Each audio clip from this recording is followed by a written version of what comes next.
Assalamualaikum warahmatullahi wabarakatuh. Pemirsa Sahabat TV yang ada di rumah, senang sekali jumpa lagi bersama saya Laode dalam acara yang kita cintai bersama, yaitu Kupas Tuntas Alkitab dan Al-Quran. Pada kesempatan kali ini tidak bosan-bosannya kita akan kembali untuk membahas celotehan dari seorang murtadin yang merasa mendapat bisikan dari Roh Kudus ya. Saya juga tidak paham murtadin ini murtadin ori atau murtadin KW ya, tapi sudahlah. Poinnya dalam kesempatan pada hari ini kita akan membahas tentang celotehannya ya, mengenai Taurat, Injil dan Al-Quran ya. Lalu dia juga sibuk membawa-bawa Nabi Muhammad Sallallahu Alaihi Wasallam ya. Kita lanjut saja ya pemirsa. Ya, kalau yang mengikuti Nabi Muhammad itu tidak tertulis di Al-Quran akan kembali kepada Allah. Mereka menjawab wallahu alam. Karena apa? Di Al-Quran tidak tercatat nama Muhammad bin Abdullah. Murtadin ini memaksakan bahwa harus ada nama Muhammad bin Abdullah di dalam Al-Quran ya. Beliau ini mau memaksakan seperti kronologis silsilah Yesus yang ada di dalam Injil Matius dan yang ada di dalam Injil Lukas ya. Jadi ini kasihan sekali murtadin ini ya. Dia ingin memaksakan bahwa Al-Quran itu adalah Injil Matius dan Injil Lukas juga. Jadi ingin dipaksakan kronologis atau silsilah Nabi Muhammad itu harus ada di dalam Al-Quran. Ini adalah salah satu dari kebodohan seorang murtadin ya, yang dia tidak ketahui tentang Al-Quran. Jadi Al-Quran itu bukanlah suatu buku sejarah, bukan juga buku silsilah tentang kelahiran seseorang seperti yang ada di dalam Injil Matius dan Lukas ya, bukan juga buku karangan ya, karena karangan itu tentu saja berbeda antara satu orang dengan orang yang lain dalam menuliskan biografi seseorang. Misalnya ya, kita bisa melihat betapa kacaunya silsilah Yesus yang ada di dalam Injil Matius dan Lukas ya. Jadi kita tidak membahas kacaunya tentang silsilah Yesus yang ada di dalam kedua Injil itu. Kita fokus aja membahas tentang celotehan murtadin ini ya. Intinya murtadin ini tidak memahami Al-Quran ya. Ya, dia sangat gagal dalam memahami Al-Quran itu. Ya, kasihan sekali ya, sungguh sangat prihatin sekali murtadin ini ya. Kita lanjut ya pemirsa. Tidak tercatat. Tidak ada nama Abdullah di Al-Quran. Tidak ada nama Aminah di Al-Quran. Jadi Muhammad bin Abdullah tidak ada. Muhammad Sallallahu Alaihi Wasallam juga di Al-Quran tidak ada. Yang ada hanya kata Muhammad saja. Muhammad bukanlah bapak-bapak dari seorang laki-laki di antara kamu. Muhammad hanyalah utusan Allah, penutup segala nabi. Itu kronologisnya bagaimana bisa muncul nama Muhammad itu? Jadi di Al-Quran susunan rincian silsilah Muhammad bin Abdullah itu tidak jelas di Al-Quran. Tidak jelas, jadi kasihan sekali ya. Jadi Al-Quran itu bukannya buku silsilah tentang biografi seseorang ya. Kalau mau lihat tentang biografi seseorang ya, kalau mau melihat tentang susunan silsilah Nabi Muhammad SAW, bisa lihat di dalam Sirah Nabawi atau di dalam buku-buku sejarah, bukan di dalam Quran ya. Quran itu adalah kalam Allah Subhanahu wa taala, bukannya kalam Nabi Muhammad, bukan juga kalam atau karangan orang-orang, bukan karangan sejarawan, tetapi murni firman dari Allah. Ini yang tidak dipahami oleh murtadin ini ya. Jadi sungguh sangat prihatin ya. Kita lanjut aja pemirsa. Ya, kalau yang mengikuti Nabi Muhammad itu tidak tertulis di Al-Quran akan kembali kepada Allah. Mereka menjawab wallahu alam. Karena apa? Di Al-Quran tidak tercatat nama Muhammad bin Abdullah. Tidak tercatat. Tidak ada nama Abdullah di Al-Quran. Tidak ada nama Aminah di Al-Quran.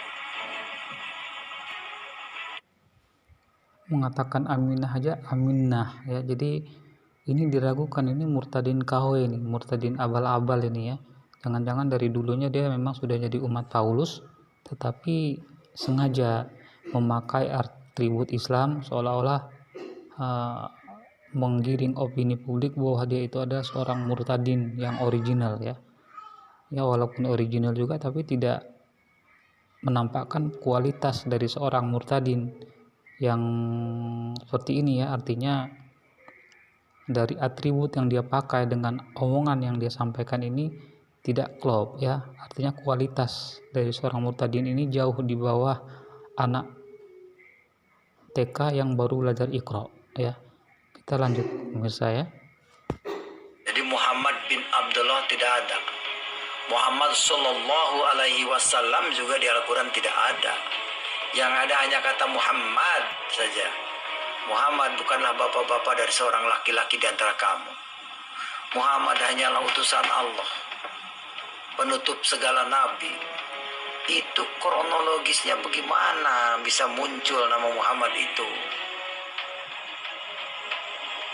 Jadi di Al-Quran susunan rincian silsilah Muhammad bin Abdullah itu tidak jelas di Al-Quran.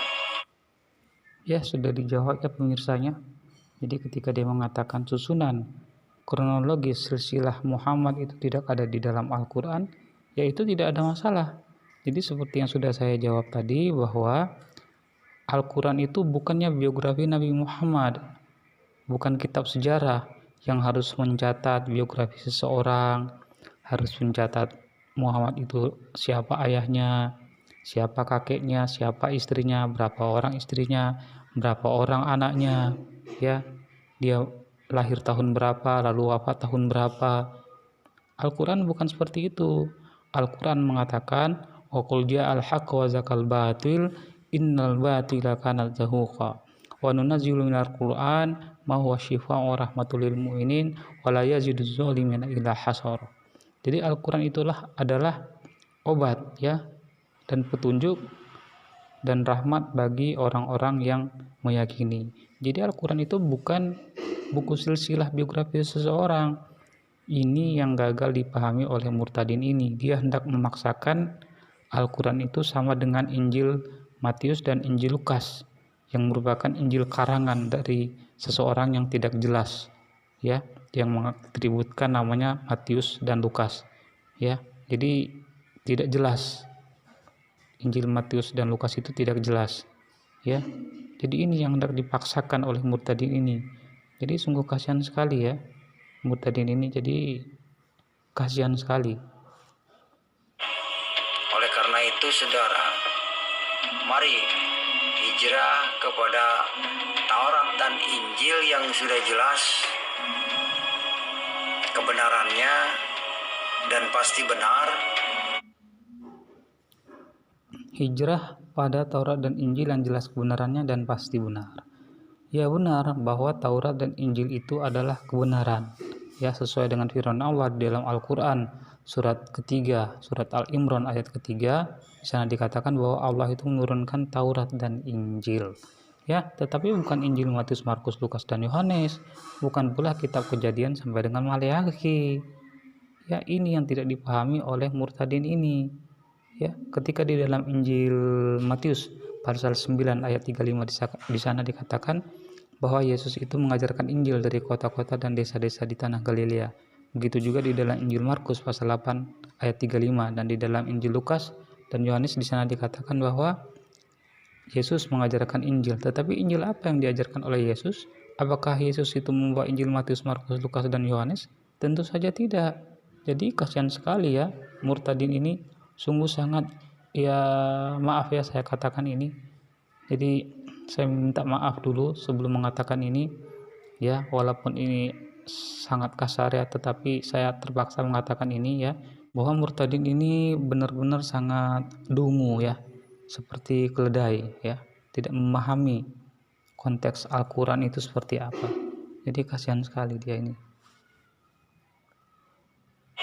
Karena Yesus Isa Al-Masih adalah benar. Loh, apa hubungannya Yesus dengan Isa? Ya, Isa dan Yesus itu orangnya satu. Ya Isa, ya Yesus. Yesus dengan Allah orangnya satu juga. Sebagaimana dikatakan di Yohanes 10 ayat 30, aku dan Bapa adalah satu. Ini kebodohan yang diungkapkan oleh murtadin ini. Dia mengutip di dalam Injil Yohanes pasal 10 ayat 30, di mana karena dikatakan aku dan Bapa adalah satu. Jadi untuk memahami ayat itu kita tidak bisa melihat dari konteks, kita tidak bisa melihat dari satu ayat situ saja, tetapi kita harus melihat di dalam konteks ayat sebelumnya dan setelahnya. Kita bisa lihat ya di dalam Injil Yohanes pasal 10 ayat ke 28, di sana dikatakan, dan aku akan memberikan hidup yang kekal kepada mereka, dan mereka tidak akan binasa sampai selama-lamanya, dan seorang pun tidak akan merebut mereka dari tanganku, yaitu murid-murid Yesus. Ya, ayat 29, Bapakku yang memberikan mereka kepadaku lebih besar daripada siapapun, dan seorang pun tidak dapat merebut mereka dari tangan Bapa. Baru ayat 30, aku dan Bapa adalah satu. Jadi jelas dari ayat sebelumnya, ayat 28 dan ayat 29 itu, Yesus sudah jelas-jelas memisahkan dirinya dari Allah. Ya, jadi ayat itu tidak bisa dikatakan bahwa Allah itu bersatu secara fisik. Tetapi itu adalah dalam maksud dan tujuan, bahwa maksud Allah dan Yesus itu adalah sama. Ya, itu bukan bersatu secara pribadi. Ya, misalnya saya mengatakan bahwa saya Laude seorang dokter dan anak saya juga adalah seorang dokter. Ketika saya mengatakan saya dan anak saya adalah satu, itu bukan berarti satu pribadi, tetapi satu profesi, satu maksud dan tujuan. Jadi ini yang tidak dipahami oleh murtadin ini. Sungguh kasihan sekali ya. Dan banyak lagi alasan-alasan yang lain bahwa Yesus itu jelas memisahkan dirinya dari Allah ketika dia berdoa kepada Allah ya. Jadi ketika Yesus itu berdoa kepada Allah, ini jelas-jelas bahwa Yesus itu memisahkan dirinya dari Allah ya. Jadi kasihan sekali murtadin ini ya, dia memaksakan bahwa Yesus itu harus bersatu dengan Allah secara fisik ya. Sungguh sangat memprihatinkan.